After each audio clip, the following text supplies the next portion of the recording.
सोचिए एक ऐसी आवाज के बारे में जो 800 साल से गूंज रही है, लेकिन उसके अल्फाज आज भी सीधा हमारे दिलों में उतरते हैं।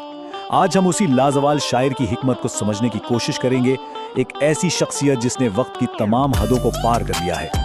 ये अल्फाज, ये तो जैसे इंसानियत का निचोड़ है, एक ऐसा सच जो ना सरहदें देखता है ना नस्लें। लेकिन सवाल ये है कि आखिर ये गहरे ख्यालात हैं किसके, और ये लिखे कब गए, क्योंकि इनका अंदाज इतना नया, इतना जदीद है कि यकीन करना मुश्किल है कि इनकी जड़ें सदियों पुरानी तारीख में हैं। और सबसे हैरान कुन बात तो ये है कि ये 800 साल पुरानी नज़्म आज कहाँ गूंज रही है।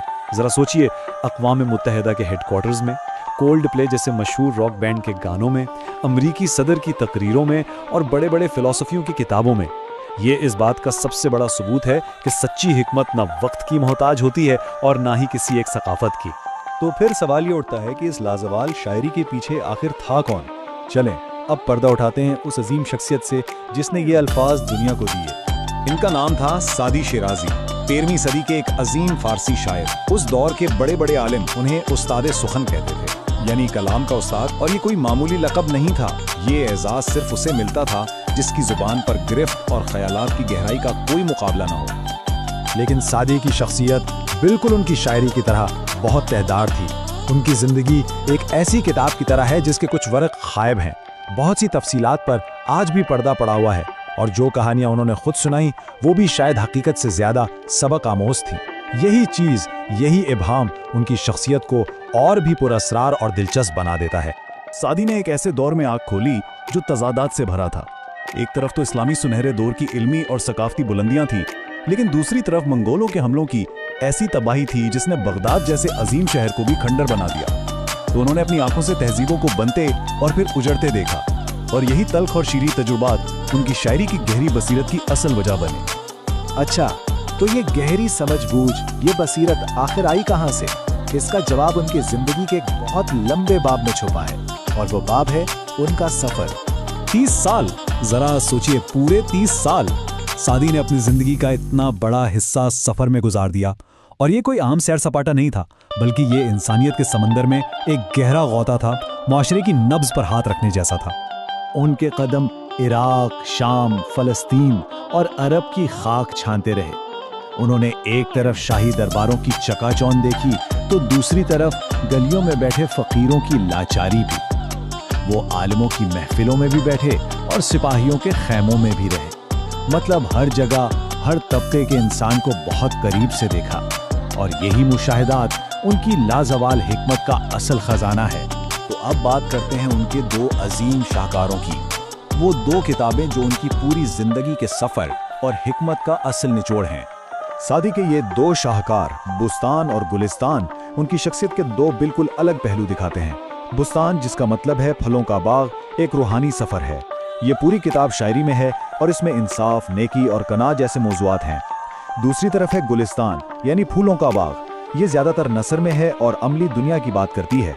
नसीहतें, कहानियां, कहीं मजाह तो कहीं तल्ख हकीकतें। यूं समझ लें कि जैसे एक ही शख्स के अंदर एक खुदा रसीदा सूफी और एक दुनिया देखे हुए ताजिर, दोनों की रूह बसती।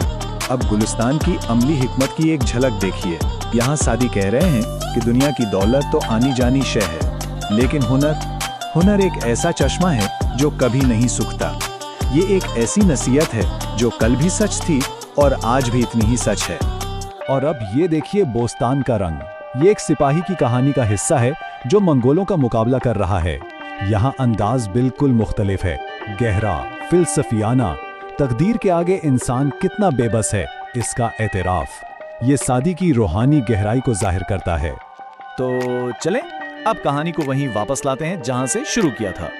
देखते हैं कि सादी की ये आवाज सदियों और सकाफतों का सफर तय करके आज हम तक कैसे पहुंची है। देखिए, उनका असर सिर्फ मशरिक या फारसी दुनिया तक ही नहीं रहा। मगरिब के बड़े बड़े नाम, ग्वाइटे, वोल्टेयर, एमरसन, इन सब ने सादी की तहरीरों से फैज़ हासिल किया। सच तो यह है कि सादी की हिकमत मशरिक और मगरिब के दरमियान एक पुल बन गई, एक ऐसा पुल जो आज भी कायम है। और अगर ये जानना हो कि उनकी मिरास कितनी बड़ी है, तो बस ये एक हकीकत ही काफी है। सन 1976 में सियारा अतारद यानी मर्क्यूरी पर एक गड़े का नाम उनके एजाज में सादी रखा गया। मतलब उनकी आवाज जमीन से निकलकर कायनात तक पहुंच गई।